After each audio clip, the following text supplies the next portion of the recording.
여러분 안녕하세요, 공민호입니다. 변액보험 사용설명서 6번째 시간이고요. 이 내용은 1장 5번째 꼭지의 내용입니다. 제목이 마치 선언적으로 들립니다. 나는 이래서 변액을 선택했다. 앞에서 계속 뭔가를 좀 비난하고 공격하다가 뭔가 이제 이렇게 선언하는 느낌이 좀 있습니다. 어떤 메시지를 담으려고 이 제목을 사용하셨나요? 혹시 이 72의 법칙이라고 들어보셨겠죠? 당연히.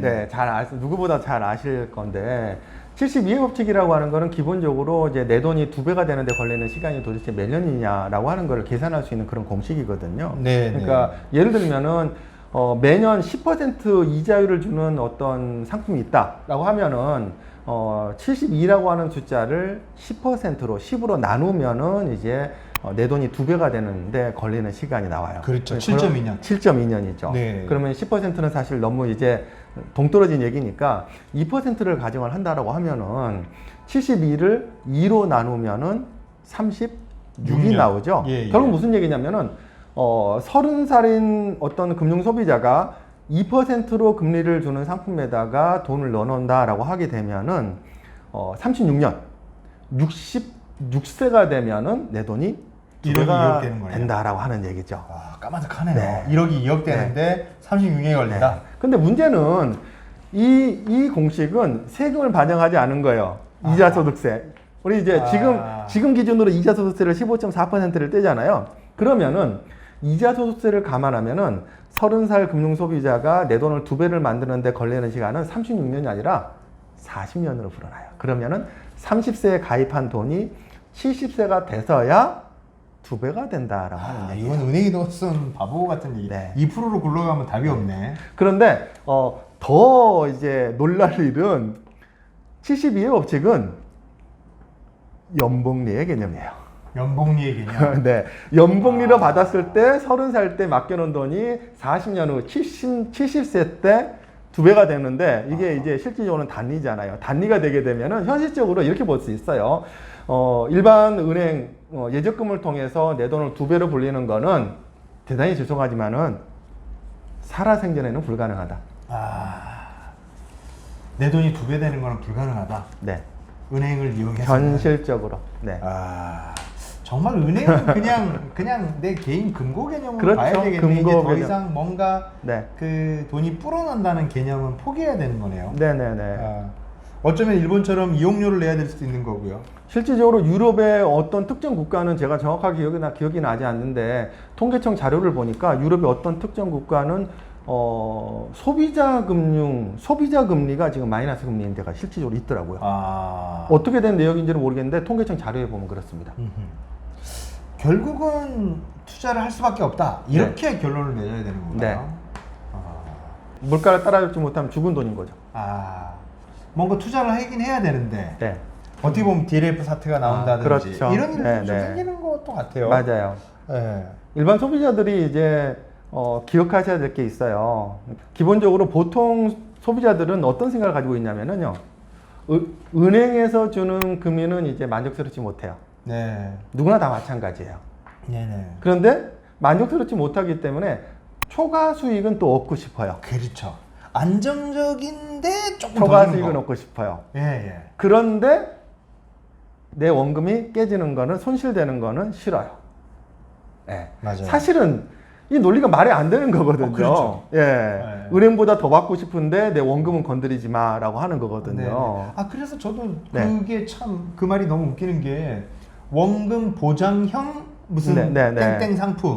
이게 제가 알기로는 우리나라만 쓰는 말 같다고 들었거든요. 뭐냐면은 원금 보장이면 보장이고 아니면 아니지.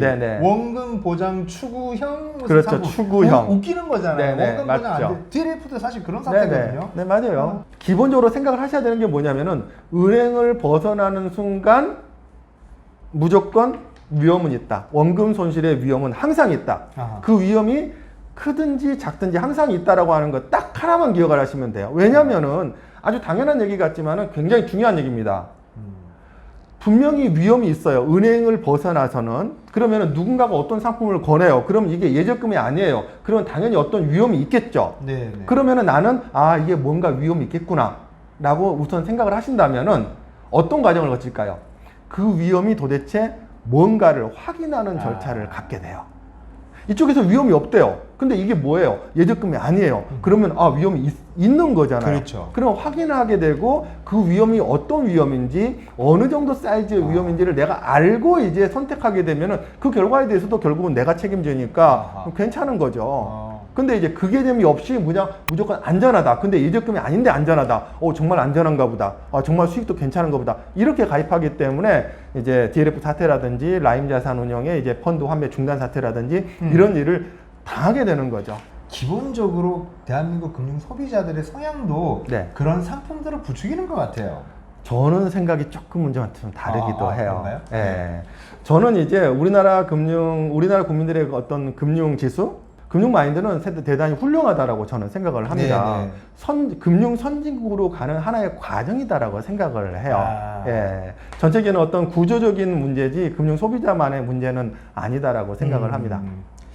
좋습니다. 어쨌든 지금 논의들을 보면 기승전 투자로 이어지는 것 같아요. 결국은 뭐 금리 때문에 이렇다, 또 아버지 세대와 달라진 환경 때문에 이렇다, 뭐 이렇게 쭉쭉쭉 가다 보니까 결국은 기승전 투자다. 그렇다면 여기서 또 작가님에게 여쭤보고 싶어요. 작가님은 저축보다 투자를 많이 선호하시는 건가요? 저는 투자 싫어합니다. 그렇죠.